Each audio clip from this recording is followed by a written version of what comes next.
What's up, folks? We are back with the draft profiles finally after about a week or more that we had to take off. Just got crazy there for a bit. But we got two running backs today, Roschon Johnson, and thanks to Kenny G, who was on our show last week, I went and looked at some Deneric prints. So we'll talk about those two guys. Let's get into it.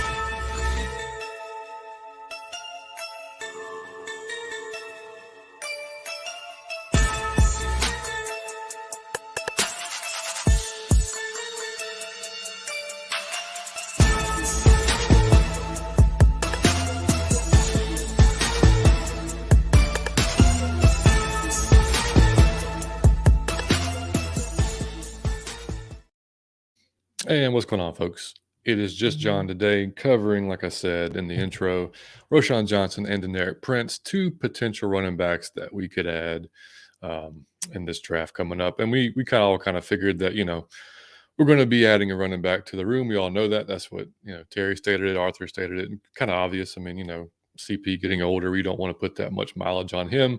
And we saw what happened near the end of the season there. He started kind of wearing down after all that. After all that was carries, and obviously missed 4 weeks due to injury. So, obviously Tyler had a record-breaking year for a rookie running back for us, so he's not going anywhere. He should, I would imagine, be RB1 unless they go out and do something crazy and take Bijan Robinson. But regardless, I think he'll be RB1 going into the season. We don't know what's going to happen with Caleb Huntley coming back off the Achilles. That's always tricky, especially for running back. How especially how he runs, all his violent bursts and change of direction. So we'll see how things are going to shape up there. And Avery Williams, fine job. Don't really want him as my backup running back, to be honest. So, a little change of pace guy, emergency type dude, fine, but prefer him in special teams. But looking at Roschon Johnson, so he basically, it's kind of crazy. He started his career as a quarterback, and then converted to running back. Large dude, man, 6'2", 223 pounds. He played 12 games this season as a senior, and he obviously running behind Bijan, so he's not going to get a ton of carries, but he did get 545 yards and 94 carries. So that's averaging 5.8 yards a carry, 5 touchdowns. And what's crazy is he only had one fumble in his entire career in college. So 392 carries in his career, and he fumbled it once. And it was actually against one of the games I watched film on. It was Kansas State, and the dude just came from behind and knocked it out. But pretty wild stat there. He averaged over 5 yards per carry every year in college, and we all kind of figured that. Also, that Arthur is going to add another back similar to Tyler. So when they come in, it doesn't change the game plan all that much. I do think we need a change of pace back, whether just a guy that's just a different type of animal, like a Jahmyr Gibbs. Obviously, he's going to go earlier, so I don't think we're drafting 2 running backs. So it kind of depends on how they go. When I get to Deneric, he may be an option. We'll talk about that when I get there. But anyway, what's crazy also, Roschon made Bruce Feldman's freak list as far as after he transitioned. He basically added 5 pounds of muscle this last year and hit 22.6 miles per hour on the GPS, making him basically one of Texas' fastest players, which is wild at his size. So, freak of an athlete. Like I said, he's probably going to be your starting running back on any other team that doesn't have Bijan Robinson as their running back. So a lot of the film I watched, he is in there blocking for Bijan on some plays. Good pass blocker. He's not afraid to get his helmet into somebody. He's very similar, honestly, to Washington Tyler.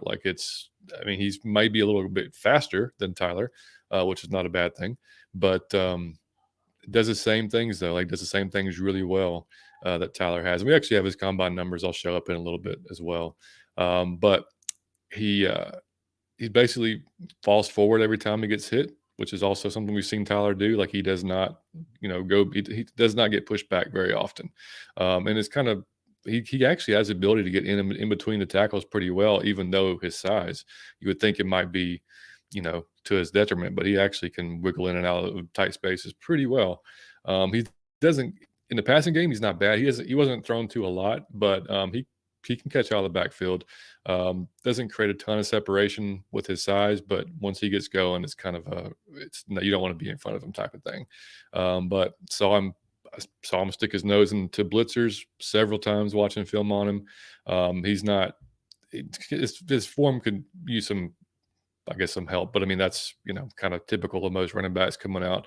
But I think he's got a base where he could be a super pass blocker, even in a run blocker as well in that game. So I mean, just looking through my notes, man. I mean, just stuff I wrote down. Good burst, straight line speed, pretty damn solid. Like I said, that 22.6 miles per hour says it all.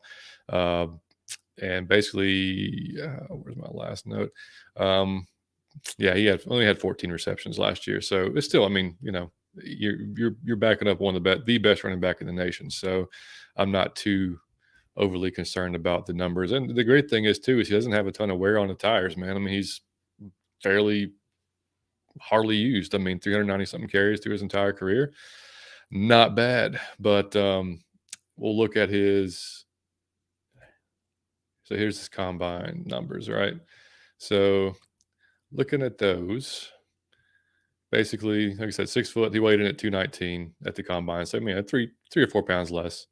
And if you look here, you got his broad jump 10.2, his 10-yard split 1.52, pretty wild. His athleticism score overall is a 73, which puts him in a very good average, above average. I mean, a 10'2" broad jump, he got some explosiveness. 40 was 4.58. It's okay. Vertical jump 31.5. And if you want to look at it compared to our boy Tyler here, okay, he had an athleticism score of 64, which is a lot less. He had a 4.6 40, very similar. He had his 10-yard split was a little bit higher, so that goes to Roschon. Vertical jump a little bit higher, broad jump just a little bit lower. So I mean, very similar dudes. I mean, Tyler being 5'11", 224. Obviously, Roschon's a little bit taller, but yeah, I mean, just very similar cats when you look at their overall. Like I said, athleticism, definitely the edge goes to Roschon without a doubt.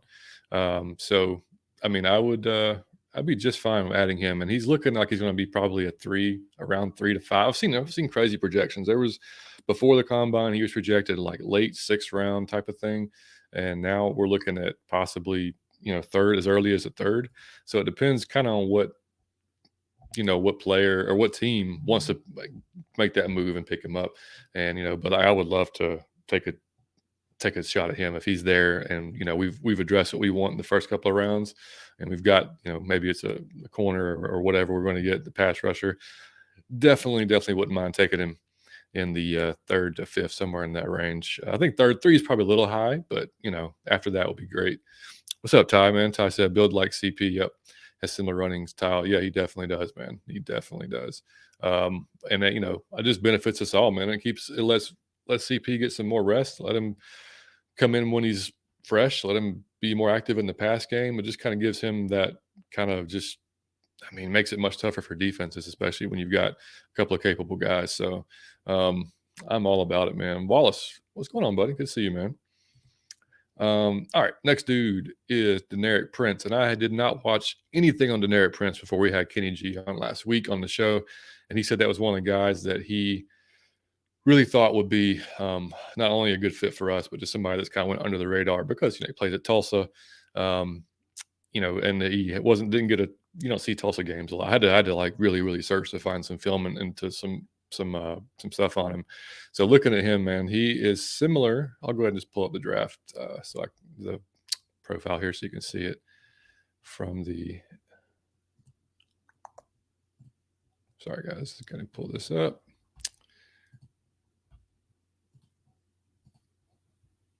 There we go. There's Deneric Prince. Tulsa, 6 foot, 216 pounds. You kind of see the similarities here. So they're all similar guys. Like I said, these two guys today would be your backup to Tyler for sure. The big thing with the Deneric is, I mean, he's projected as of now as either a 7th or undrafted free agent. So if Roschon's gone and we just we choose to go other ways, and this guy's still here, he could be a sneaky pickup for us. And look at his athleticism score, 80 freaking 9, ranked first in all of all the running backs. It's wild. Now his production score at 55. That's just similar. Looking at Tulsa's offense, you can kind of see why. But I don't take that into account too much. But the athleticism score for running back, hey, that's pretty solid. Now look at his broad jump, 10.4, 1.53 10-yard split, 4.4, 140. The dude can move, right? Good vertical jump there as well. Yeah, he's a special cat. Just to be that low in the draft as far as athleticism go. Like I say, he's 5'11", 216. Hit that 10-yard split was in the top 83, third percentile of all the running backs at the combine. So pretty awesome. He started at Texas A&M and transferred to Tulsa. He played 8 games as a senior. Basically ran in 734 yards, 127 carries, just like Roschon, 5.8 yards a carry. He had 5 touchdowns, fumbled it twice. He didn't show in what I watched, like elite type of just gonna like break away from the pack type of speed, which is kind of typical unless you're Derrick Henry of guys that are on the bigger side of running backs. But he can catch the ball out of the backfield really well. Screen game is really well in the screen game. He doesn't. The only thing with him, and this is why I think he'll probably that's why he's projected as so low, is he's at line of scrimmage, his decision making is not the best, and he's kind of slow to figure that out. So like he's great at following his blocks, but his blocks have to be there. He's not great at creating for himself, which can be improved. I mean, we kind of saw Tyler, early in the season, those first 3 or 4 games he was in, kind of get behind the line and kind of like, not kind of chop his feet, not really be decisive and hit the hole when, it was there for sure. He just couldn't see it. So, and he improved. Now, granted, he was better probably at that in college than Deneric is, but it is something that can be improved. And like I said, if you're taking him if you're undrafted free agent, he's worth taking a shot on. If we have nothing else going on and we didn't pick up the guys we wanted to get or sign a free agent, something like that, I would definitely want to give him a shot in training camp and in the preseason to see what he can do. Another downhill guy, very violent when he runs down, which is, again, something that Arthur Smith loves. And like I said, you're going to have in this offense for sure. Big, thick lower body. But he does run. It's kind of funny. He runs similar. He's definitely not Derrick Henry, but the way Derrick Henry runs, kind of upright, similar to how he runs. He doesn't really sometimes push, lean forward and kind of get into it. The biggest knock to him, to me, again, it's just his being very not knowing what to do with the line of scrimmage. So that's kind of the only thing that worries me. But like I said, man, he could be a little sneaky pick for us. I'm glad that our boy Kenny G put me onto him, because I would have had no idea otherwise, man. He can be probably, at the worst, if we brought him in, I'm thinking maybe even third, fourth back on the team. And I didn't even mention this about Roschon either, and I'm not to backtrack, and Kenny mentioned this on the show. Roschon has played all 4 phases of special teams as well, and he's very good at special teams. He can be a gunner, he can block. That dude's got multiple abilities. So if I got my choice, yeah, I'm taking Roschon earlier, 4th round, maybe third. We'll see. But that third still seems high to me. We'll see how it goes. If there starts to be a run on running backs for some reason, maybe you jump up and get him.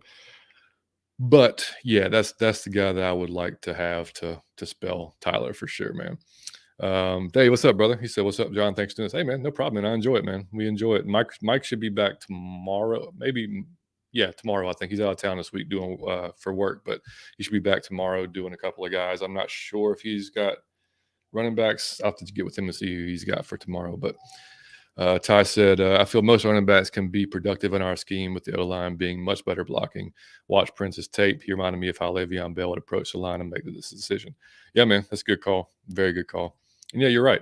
With our line and the way we block, it's not you don't have to be just a dynamic runner to be successful in our scheme. That was one thing about Tyler that I love when he came out, is he was so good in that zone scheme. He'd get outside, get between the tackles, or get between the guard and the tackle, whatever. And that's what we saw last year, man. Whenever we run right, you had McGarry and Lindstrom just paving the way, and here he goes. I mean, that's all it takes. So these two guys could probably do similar things. Like I said, I think just if Deneric, if somebody we went with and we did go with Deneric, him being around Tyler and being in the room and being able to kind of get information from him and knowledge from him would be great. Even though he's a second year guy, I mean, he played the majority of the season, right? I mean, after missing the first game as a healthy scratch.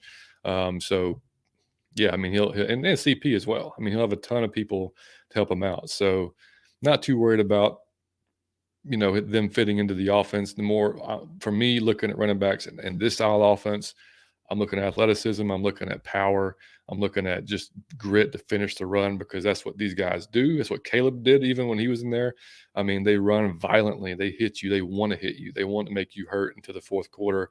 And that's what makes this damn offense so hard to face. And once we, I'm not even going to get into it on this one, but once we have a passing game that can complement it, our offense is going to be really, really, really hell to deal with because late in the game, man, if you've got Tyler coming at you angry downhill with not too many carries, or Roschon coming at you, or CP, or name your big back type of guy, and you got offensive lineman mauling you, I mean that's a good thing for us. And I'm sure y'all probably saw Kelly's being released or up for trade, not being released, up for trade from the Colts. Ben Jones going to not come back for the Titans. There's two centers that we could possibly go after. Wouldn't be mad about either one of those. I would tell Mr. Dahlman, hey, man, appreciate it, buddy. But, yeah, these two guys, they're better than you, man. So, I mean, that's kind of what we're looking at as far as the offensive line. Now, obviously, we don't know yet still with McGarry. I don't know how you guys feel about McGarry. I know if y'all watched the show, we're back and forth on it. If they're not working out some kind of long-term deal with them now or long-ish term, 3 to 5 years, I'm totally fine getting one of those tackles in the draft because they definitely fit, especially like a Broderick Jones fits our scheme perfectly. Like you just plug and play him from day one, in my opinion. I don't think he'll be there past when we have to pick our second time around. So that kind of gets kind of scary there because, I'd obviously prefer to go to defense there at 8 if we stay at 8.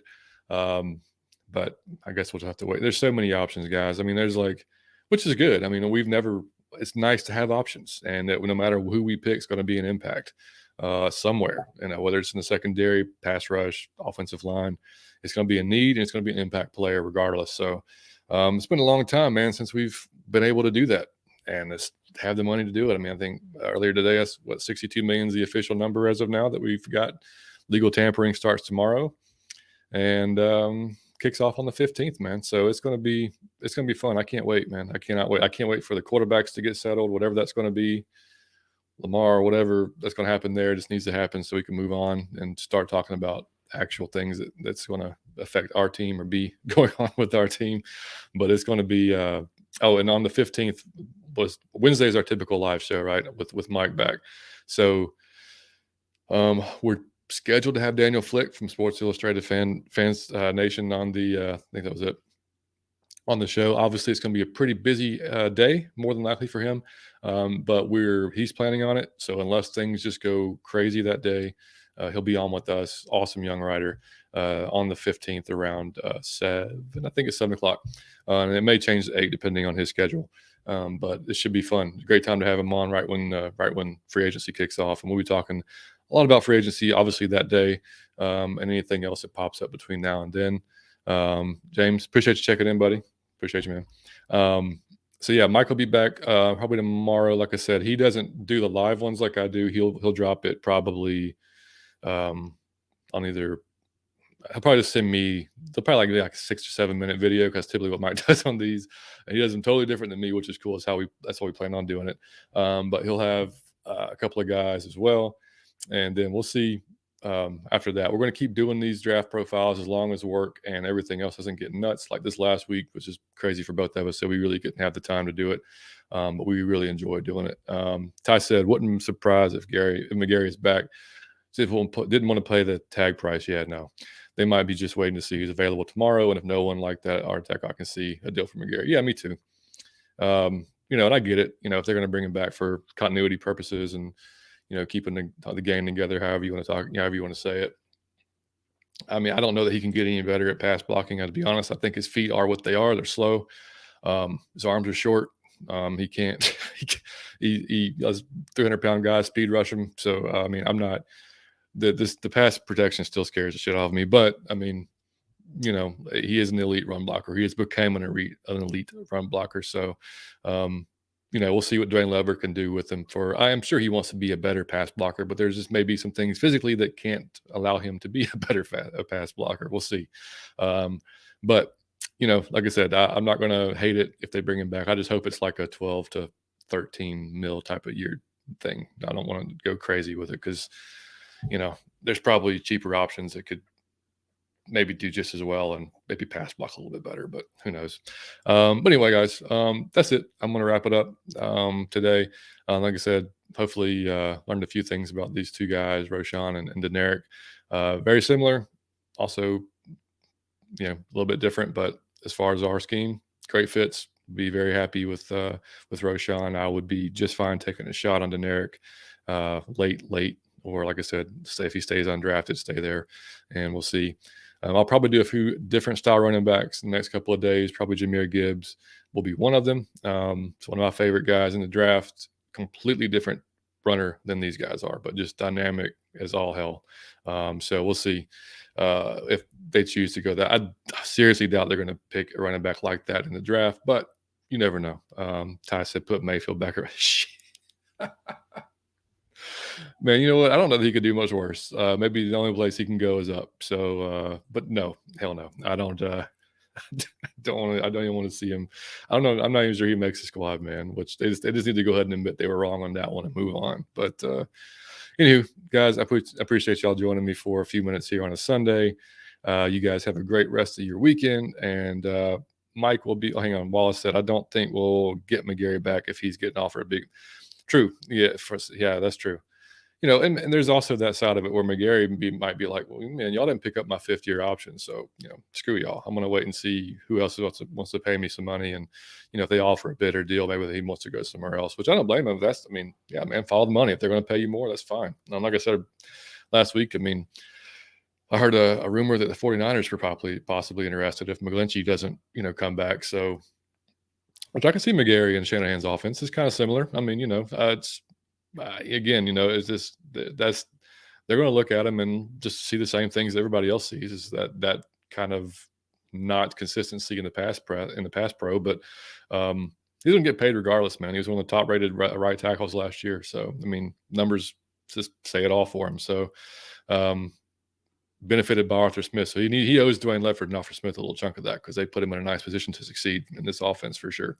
But anyway, guys, like I said, we'll be back on Wednesday for our regular live show with Daniel Flick, unless, like I said, situations change and Daniel gets tied up with some crazy news. Hopefully, it's going to be some with us. We'll be very active with it. And then next week, the 22nd, I believe, we will have our boy Savion, who just started writing now for Blog and Dirty. Congrats to him. And Fleek, who's been on the show before. Have both those guys on with us, man. We haven't had them on in a while. So we're going to talk about whatever's happened. Hopefully we've signed some guys by then and have a lot to talk about. So as always, guys, appreciate you guys for following us and subscribing to the channel. Make sure you like the video for us so we can keep getting out to more Falcons fans. We appreciate you all for doing that. And as always, guys, you guys have a great weekend and with much love. We will see you next time. Later.